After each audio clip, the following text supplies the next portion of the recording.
ಸತ್ತೋಗಿರೋ paper ಓದಕ್ಕಾಗತ್ತಾ ಸುಮಂಗಲಿ ಅವರೇ? Whether the news paper goes to the Yamaloka, whether the news paper goes to the Yamaloka. 8 ವರ್ಷ ವ್ಯರ್ಥವಾಗಿ ಈ ಹೈಕೋರ್ಟ್ ಅಲ್ಲಿ ಈ ಪ್ರಕರಣ ಪೆಂಡಿಂಗ್ ಇದೆ. ಇನ್ ಎಷ್ಟೊತ್ತು ಮಾಡಿದ್ರು ಇದಕ್ಕೇನು ರಿಪೇರಿ ಮಾಡಕ್ ಆಗೋಲ್ಲ. ಜೀವಂತ ಇಲ್ದೇ ಇರೋ ವ್ಯಕ್ತಿ ಮೇಲೆ ನೀವು ಒಂದು ಡಿಗ್ರಿ ಮಾಡಿದ್ದಾಗ, ಒಂದು ಪ್ಲೇಂಟಿಫೇ ಆಗಿರ್ಬೋದು, ಡಿಫೆಂಡೆಂಟೇ ಆಗಿರ್ಬೋದು, ಅಂತಹ ಜಡ್ಜ್ಮೆಂಟು ಮೂಲತಃ ಅಸಿಂಧು.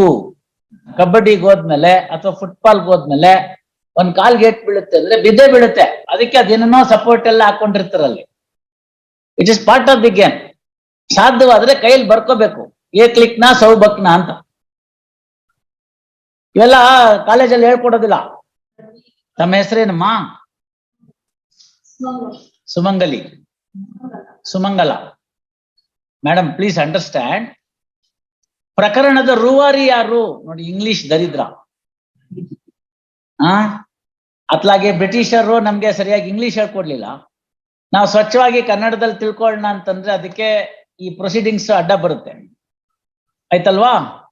For rightly or wrongly we have accepted that the English should be in language. ನನಗೆ ಬೇಕಾದಂತಹ ಎದುರುಗಡೆ ವ್ಯಕ್ತಿ ಯಾರ ಮೇಲೆ ನಾನು ಯುದ್ಧ ಮಾಡ್ಬೇಕು ಅಂತ ಕೇಳ್ಕೊಳ್ತಕ್ಕಂತ ಜವಾಬ್ದಾರಿ ಯಾರ ಮೇಲಿದೆ? ನಿಮ್ ಮೇಲಿದೆ, ಹಾಗೆ ಅಲ್ವಾ? ಗಾಳಿಗೆ ಗುದ್ದಿ ಮೈನೋಯಿಸ್ಕೊಂಡ್ರು ಅಂತ ಕನ್ನಡದೊಂದು ಗಾದೆ, ಆಯ್ತಲ್ಲ? You have to choose your opponent. ನಿಮ್ಮ ಪ್ರಕರಣದಲ್ಲಿ ಏನಾಗಿದೆ? ಈ ಸೆಕೆಂಡ್ ರೆಸ್ಪಾಂಡೆಂಟ್ ಅನ್ನೋರು ಸತ್ ಹೋಗ್ಬಿಟ್ಟಿದ್ದಾರೆ ಅಂತಾಗಿದೆ. ವೆಯ್ಟ್ ಅದನ್ನ ಗಮನಕ್ಕೆ ನಿಮಗೆ ಬಂದಿದ್ದು ಯಾವತ್ತು ಅಂತ ನೀವು ಯಾವತ್ತೋ ಡೇಟ್ ಹೇಳ್ತಾ ಇದ್ದೀರಿ. So you are trying to explain the delay of 1312 days, putting the blame on the other side. It can't be done. ನಾ ಹೇಳಿದ ಅರ್ಥ ಆಯ್ತಲ್ಲ? ಮತ್ತೆ 8 ವರ್ಷ ಇಲ್ಲಿ ಕಳೆದು ಹೋಗ್ಬಿಟ್ಟಿದೀವಿ ನಾವು. ಸತ್ತೋಗಿರೋ ಪೇಪರ್ ಓದಕ್ಕಾಗತ್ತಾ ಸುಮಂಗಲಿ ಅವರೇ? Whether the news paper goes to the Yamaloka. ಮತ್ತೆ ನಾನು ಹೇಳೋದೇ ನಿಮ್ಗೆ ಅರ್ಥ ಆಗ್ತಾ ಇಲ್ವಲ್ಲ? ರೆಸ್ಪಾಂಡೆಂಟ್ ನಂಬರ್ 2 ಸರ್ವ್ಡ್ ಅಂದ್ರೆ ಬೈ ಪೇಪರ್ ಪಬ್ಲಿಕೇಶನ್ ಅಂತ ಅಂದ್ರೆ ಏನೇ ಇರ್ಲಿಮ್ಮ, some number, don't worry about the number, whether a news paper goes there to read. You understand that?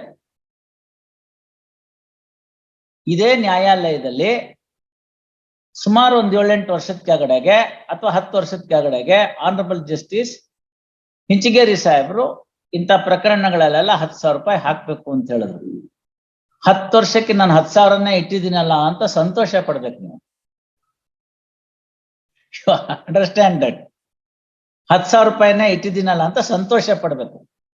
What was the money value 10 years earlier and what is the money value today?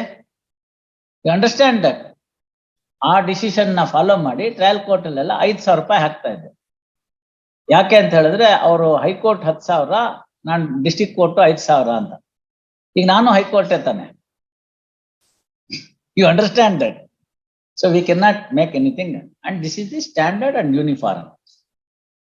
ಆ details ತೆಗೆದುಕೊಂಡು ಬನ್ನಿ. ಆ details ತೆಗೆದುಕೊಂಡು ಬಂದ್ರೆ ಅಪೀಲ್ನೇ hello ಮಾಡಿ ವಾಪಸ್ ಕಳಿಸ್ಕೊಡ್ತೀನಿ. ಮತ್ತ ಅದಕ್ಕೆ ಗಾಬರಿ ಪಟ್ಕೊಂಡು ರೀಕಾಲ್ ಮಾಡ್ಕೊಂಡು ಇದೆಲ್ಲ ಹೇಳಿ ಗುರುಗೆ ಹೇಳಿ ಏನಾದ್ರು ತೊಂದ್ರೆ ಆದ್ರೆ ನನಗೆ ಹೇಳಕ್ ಕೇಳಿ. ಗೊತ್ತಾಯ್ತಲ್ಲ? ಈ ನ್ಯಾಯಾಲಯ ದೊಡ್ಡತನ ನಿಮ್ ಆಬ್ಸೆನ್ಸ್ ಅಲ್ಲೂ ಆರ್ಡರ್ ಮಾಡಿರೋದು, case dismiss for non prosecution ಮಾಡ್ದಲ್ನೆ. ಅದಕ್ಕೆಲ್ಲ ತಲೆ ಕೆಡಿಸ್ಕೊಳಕ್ ಹೋಗ್ಬಾರ್ದು. I understand the plight of a junior counsel. Understand? ನೀವು ಹೇಳಿ ಇದೆಲ್ಲ ಹೀಗಿತ್ತು, ಅದಕ್ಕೆ ಸಾಹೇಬ್ರಿಗೆ ಮಾಡಿದ್ದಾರೆ, ಏನೋ ತೊಂದರೆ ಇಲ್ಲ ಅಂತ ಹೇಳಿ. ತೊಂದರೆ ಅದು ಕರೆಕ್ಟಾಗಿ ಎಲ್ರಿಗೂ ನಿಮ್ಗೂ ಆಗಿದೆ. ಗೊತ್ತಾಯ್ತಮ್ಮ? ಗಾಬರಿ ಪಟ್ಕೊಳ್ಳುವಂಥದ್ದು ಏನು ಇಲ್ಲ. ಕಬಡ್ಡಿಗೆ ಹೋದ್ಮೇಲೆ ಅಥವಾ ಫುಟ್ಬಾಲ್ಗೆ ಹೋದ್ಮೇಲೆ ಒಂದ್ ಕಾಲ್ ಗೇಟ್ ಬೀಳುತ್ತೆ ಅಂದ್ರೆ ಬಿದ್ದೇ ಬೀಳುತ್ತೆ. ಅದಕ್ಕೆ ಅದೇನೋ ಸಪೋರ್ಟ್ ಎಲ್ಲ ಹಾಕೊಂಡಿರ್ತಾರಲ್ಲಿ. It is part of the game. So cost is integral part of a litigation. You understand that? ಇಲ್ಲಿಂದ ಧಾರವಾಡಕ್ಕೆ ಹೋಗೋದಕ್ಕೆ ನೀವೊಂದು ರೈಲ್ ಟಿಕೆಟ್ ಬುಕ್ ಮಾಡ್ಕೊಂಡಿದ್ರಿ, ಕಾರಣಾಂತರಗಳಿಂದ ಲೇಟ್ ಆಗಿ ಬಂದ್ರಿ, ರೈಲ್ ಹೊರಟೋಗ್ಬಿಟ್ಟಿದೆ. ಗೊತ್ತಾಯ್ತಲ್ಲ? ಏನ್ ಮಾಡ್ಬೇಕು ನೀವಾಗ?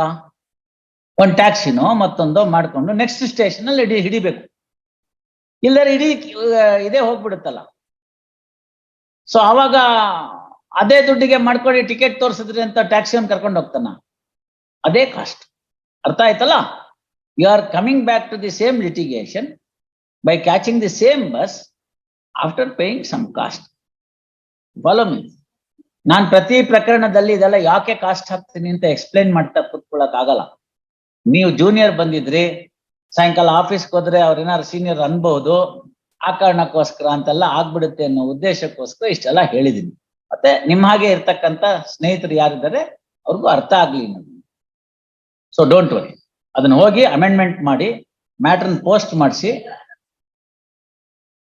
ಅದೇ ಮಾತು ಏನಿದೆಯೋ ಅದನ್ನೇ ಬರೀರಿ. ಈ ಅಪ್ಲಿಕೇಶನ್ಸ್ ಅಲ್ಲೋ ಆಗಿದೆಯಲ್ಲ ಅದೇನಿದೆಯೋ ಅದನ್ನೇ ಬರೀರಿ.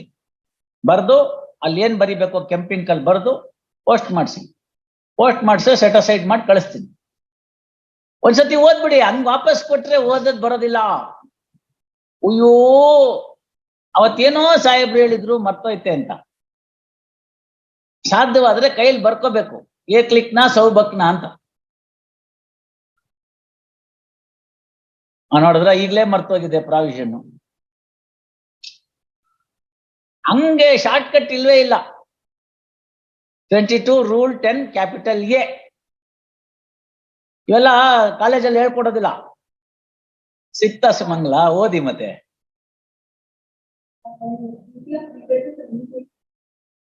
ಒಂದ್ ನಿಮಿಷ ಅಲ್ಲಿಗೆ ನಿಂತ್ಕೋತು ಅಂದ್ರೆ ಏನಾಯ್ತು, ಒಬ್ಬ ಯಾರೋ ಪಾರ್ಟಿಗೆ ಅಪಿಯರ್ ಆಗಿರ್ತಾರೆ, ಆ ಪಾರ್ಟಿ ಸತ್ತೋಗ್ಬಿಡ್ತಾರೆ. ಸತ್ತೋದ್ಮೇಲೆ ಕಾಂಟ್ರಾಕ್ಟ್ ಆಕ್ಟ್ ಪ್ರಕಾರ ನೋಡಿದ್ರೆ ವಕಾಲತ್ ಅನ್ನೋದು ಕೊಟ್ಟಿರೋದು ಮುಗ್ದೋಗುತ್ತೆ. ಆಯ್ತಾ? ಕಾಂಟ್ರಾಕ್ಟ್ ಆಕ್ಟ್ ಪ್ರಕಾರ death of A person terminates the contract. What is a wakalat? It is me on my behalf, you do like this anta. It's a contract of agency. Death of one of the parties to the contract terminates the contract. ಇದನ್ನ ನೋಡ್ಬಿಟ್ಟು ಮತ್ತೆ ಅವ್ರನ್ನ ತಿರ್ಗಾ ಹುಡ್ಕೊಂಡ್ ಬರೋದು ಹೇಗೆ ನಾವು? ಗೊತ್ತಾಯ್ತಲ್ಲ? ಅದಕ್ಕೆ ಈ 22 ರೂಲ್ 10 ಕ್ಯಾಪಿಟಲ್ ಎ ಅಂತ 76 ಅಮೆಂಡ್ಮೆಂಟ್ ಅಂತ ಕೆಳಗಡೆ ಬರ್ದಿರ್ತಾರೆ ನೋಡಿ, amended white so and so ಅಂತ. ಗೊತ್ತಾಯ್ತಲ್ಲ? 76 ಅಮೆಂಡ್ಮೆಂಟ್. ಅವಾಗ ಈ ತಕರಾರು ಬಂತು. ಆಗೇನ್ ಮಾಡಿದ್ರು ಅಂದ್ರೆ 1908ನೇ ಇಸ್ವಿನಲ್ಲಿ CPC ಬರ್ದಾಗ ಲಾಯರ್ಗಳು ಇನ್ನೂ ನೀಟಾಗಿದ್ರು, ಕೋರ್ಟಿನ ಪ್ರತಿ ಅವ್ರಿಗೆ ಜವಾಬ್ದಾರಿ ಇತ್ತು, ಅವಾಗೆ ತಿಳಿಸೋರು. ಆಮೇಲೆ ಸ್ವಲ್ಪ ಮಟ್ಟಿಗೆ ನಮ್ಮ ತವ್ರ ಮನೆ ಸದಸ್ಯರಲ್ಲಿ ಕೋರ್ಟಿನ ಪ್ರತಿ ಜವಾಬ್ದಾರಿಗಳು ಕಡಿಮೆ ಆಗ್ತಾ ಬಂತು. ಗೊತ್ತೇ ಆಗ್ತಿರ್ಲಿಲ್ಲ. ಎಲ್ಲೋ ಅಪಲೇಟ್ ಕೋರ್ಟ್ ನಲ್ಲಿ ಸುಪ್ರೀಂ ಕೋರ್ಟ್ ಹೋದಾಗ ಗೊತ್ತಾಗ್ತಿತ್ತು ಅವ್ನು ಸತ್ತೇ ಹೋಗ್ಬಿಟ್ಟಿದ್ದಾನೆ ಅಂತ. ಅದನ್ನ ಅವಾಯ್ಡ್ ಮಾಡ್ಬೇಕು ಅಂತ ಎಷ್ಟರ ಮಟ್ಟಿಗೆ ಆ ಕಾಂಟ್ರಾಕ್ಟ್ ಅನ್ನ ಜೀವಂತ ಇಡಬೇಕು ಅನ್ನೋದಕ್ಕೋಸ್ಕರ ಈ ಪ್ರಾವಿಷನ್ 76ರಲ್ಲಿ ಮಾಡಿದ್ರು. ಮುಂದೆ ಓದಿ. And for that purpose,